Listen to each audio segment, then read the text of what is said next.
So it's National Suicide Prevention Month, and one of the biggest ways of ending the stigma and raising awareness is sharing your story. And so my story begins when I was 6. That is the first time I expressed wanting to end my life at 6 years old. I don't even think I understood why I felt that way. I just remember as a kid, I felt an overwhelming heaviness, um, overwhelming weight. My environment was toxic.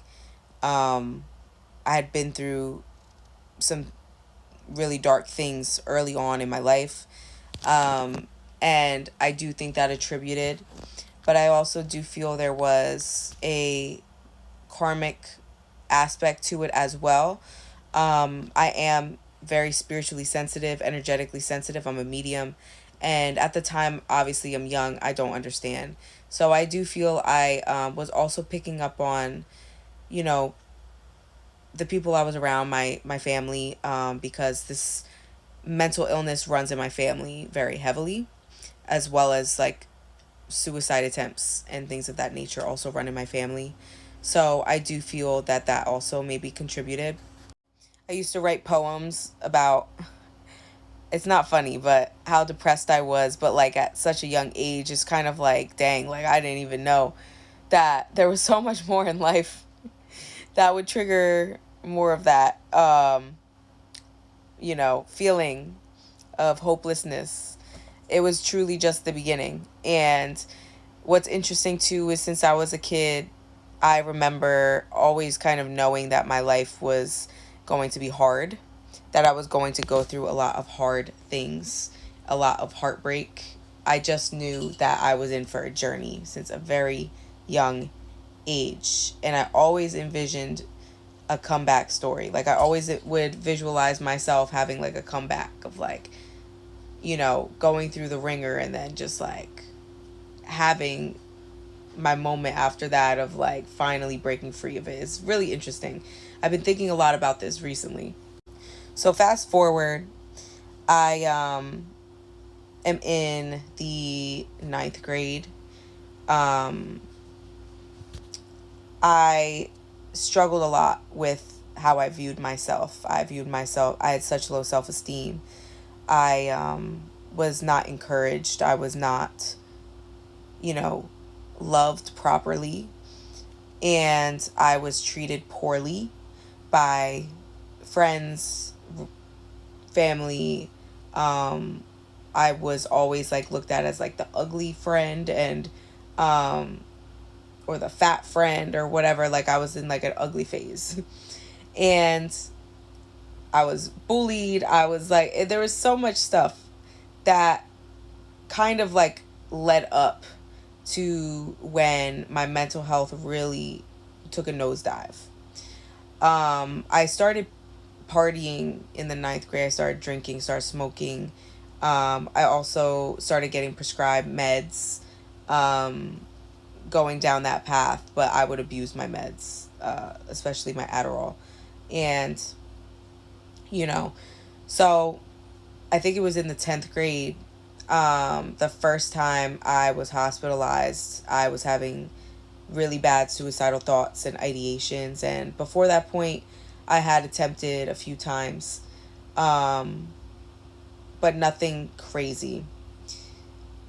And so I go to into the hospital, and after that point, I started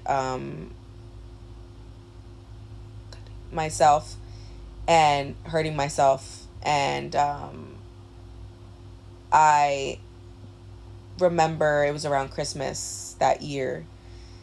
Um, I did not get out of my bed for, I promise you, 2 weeks. Didn't go to school. Didn't, like, I literally was just in my room, in my bed, not eating, not seeing anybody. I was in the lowest of the low. I just felt so low. It was kind of like one of those moments of like waiting for something to give me a reason. because I just felt numb. I felt empty. I felt like there was nothing for me here. I just felt empty. And I ended up getting broken up with at the time. And that was my reason. It wasn't the breakup that was the culprit. It was my already depressive state. And that gave me the reason and the go ahead to finally do what I've been thinking of doing for so long and finally just go for it. That was the moment I really was like, I don't want to be here anymore. Like, I can't do this anymore. I can't carry this weight. I feel I can't continue on. So I literally just got up, and I promise you, it didn't even feel like it was me. Grabbed my pills and took the whole bottle. I took as many Tylenol that were left as well. And I honestly don't even remember what happened after that. But next thing I knew, an ambulance came in to my room, the paramedics, and I was like joking around. Like, it was really like, I was really out of it. I was joking around with them. And as I went outside, I didn't even remember writing a note, but I did. I wrote a note. So as I go outside, a cop's outside, and the cop comes into the ambulance. First thing this cop says to me, I'm 16 years old. Just tried to take my life. Took over 60 pills. What this cop says to me is, so we looking for some attention? I didn't respond. I literally was looking at the paramedic, and I was just like, I'm not answering him. Like, no. And the paramedic answered for me. He was literally like an angel in that moment. Like, it makes me emotional thinking about it, because he stood up. Like, I felt like he understood me. He told the cop, he was like, look, she's high. Like, she's on a bunch of pills. Like, she's not going to answer you. And the fact that the cop took my note that was probably so vulnerable, I don't even remember what it said, but like that he had that, and like just, and as we're driving to the hospital, the paramedics telling me, you know, like that his wife goes through similar things and that struggles with her mental health, and he gets it. And I literally like needed that so bad. But that was the only moment I felt really like seen through that whole experience, because when I got to the hospital, you know, my parents showed up, and the first thing my mom says to me is, there are people here dying, fighting for their life, and you want to take yours.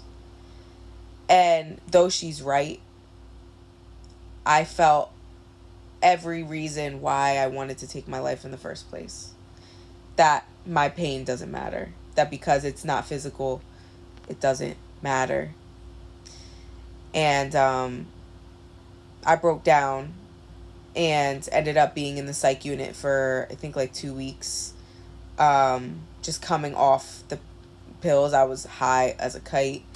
But I had like spiritual occurrences when I was there. And after that experience, because I really like took it there, I told myself I'd never attempt again. And though I've come close, I never did after that point. And a huge part of what I've learned through the commitment I made through fighting through the urges at different points in my life after that point is that I have to be so resilient and determined to stay and to just get it through, that nothing else matters.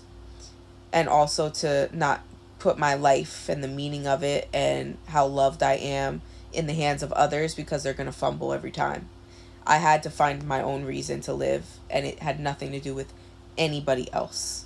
Nobody else. It had everything to do with me and the newfound faith I had in the Creator and in my spirituality and my practices moving forward after that point.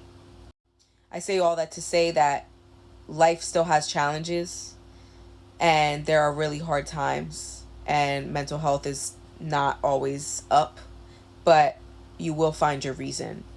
You will find your why for why you're here if you just keep going.